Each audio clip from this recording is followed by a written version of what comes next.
Salve, pessoal! Hoje a nossa aula fala de um tema bastante conhecido de todos nós, ou seja, crise. E dessa vez algumas crises seculares. Esperemos que a nossa não chegue a tanto, mas o final da Idade Média é tomado justamente por duas enormes crises. Uma crise de retração no século XIV, uma crise de crescimento no século XV. E são exatamente essas duas crises, esses dois séculos aí enormes de crises, que vão mostrar toda aquela readaptação da estrutura feudal, todo aquele conjunto de reestruturações, de dinâmica do feudalismo, agora preparando um novo momento histórico, que é o momento da chamada Idade Moderna, onde dá início àquele que nós chamamos de capital comercial ou capitalismo comercial. Mas antes de entrarmos exatamente na crise da sociedade feudal, ficou um pequeno dadozinho, um pequeno ponto da aula anterior que nós deixamos para resolver agora com vocês. Nós estávamos conversando sobre a centralização do poder.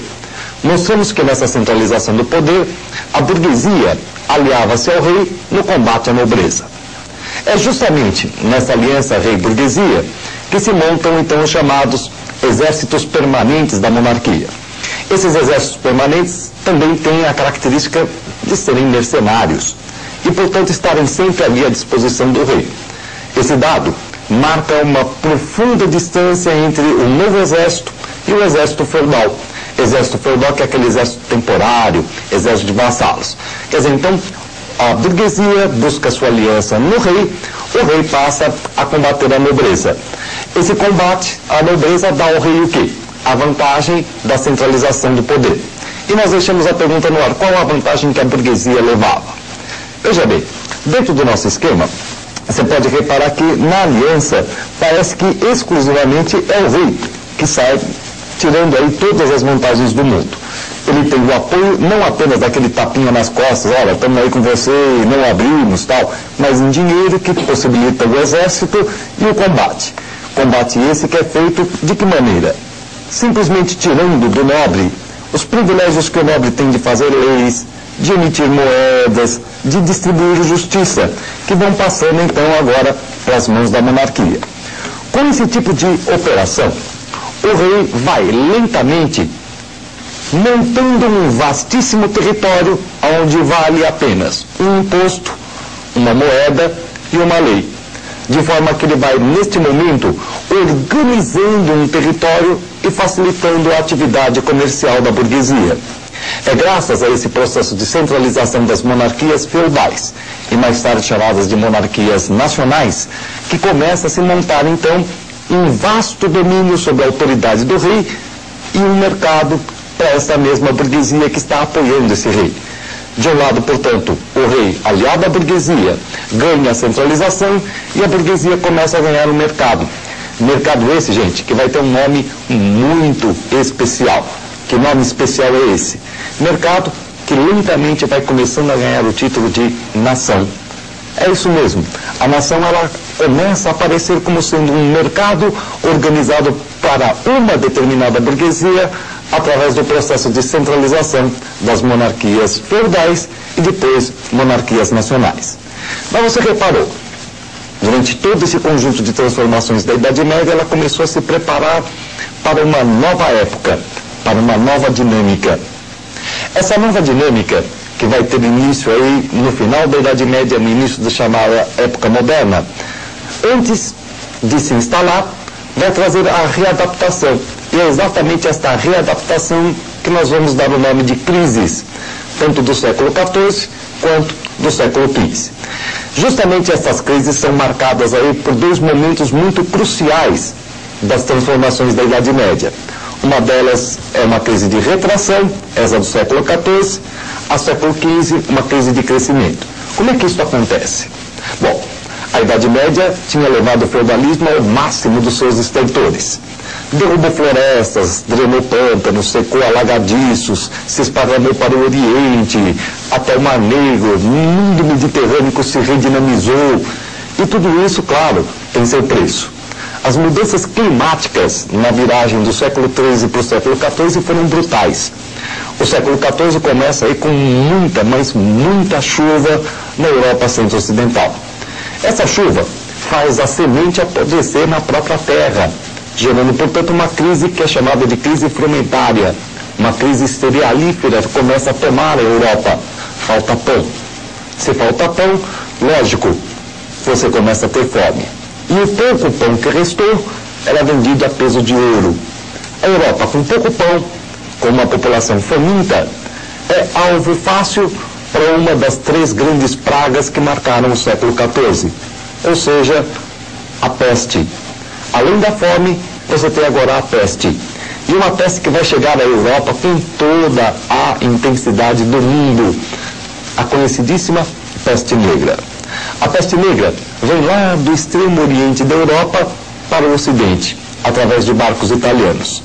Alguns genoveses, que estavam ali na região da Crimeia, entraram em briga com os mongóis tinham a peste e perceberam que os mortos com a peste passavam aquela doença com uma facilidade muito incrível, muito rápida. E por isso mesmo eles resolveram usar os seus cadáveres como se fossem armas. Colocavam os cadáveres nas catapultas e jogavam para dentro da cidade onde estavam os genoveses, contaminando toda aquela população. 3 barcos de genoveses saíram ali da Crimeia. Um desapareceu, um bateu em Constantinopla e de lá propagou a peste pela Europa Oriental, e outro parou na Itália, propagando a peste lá pelo Ocidente Europeu. Resultado, a peste negra começa a entrar na Europa e você já viu, né? É uma peste que muita gente diz que é a peste bubônica.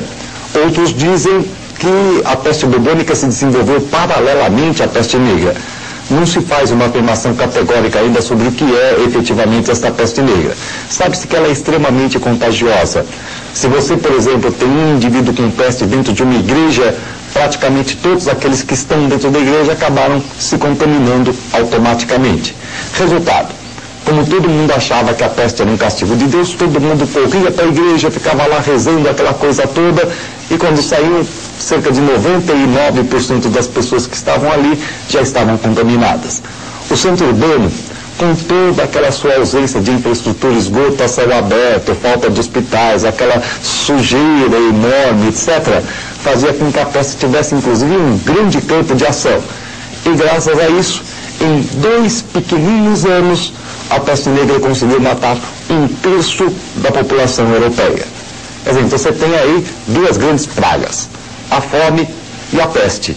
E como se isso não bastasse, o homem ainda teve que colaborar com a terceira, que é nada mais, nada menos do que a guerra. Neste momento do século XIV, eclode uma das maiores guerras da Idade Média, a famosa Guerra dos 100 Anos.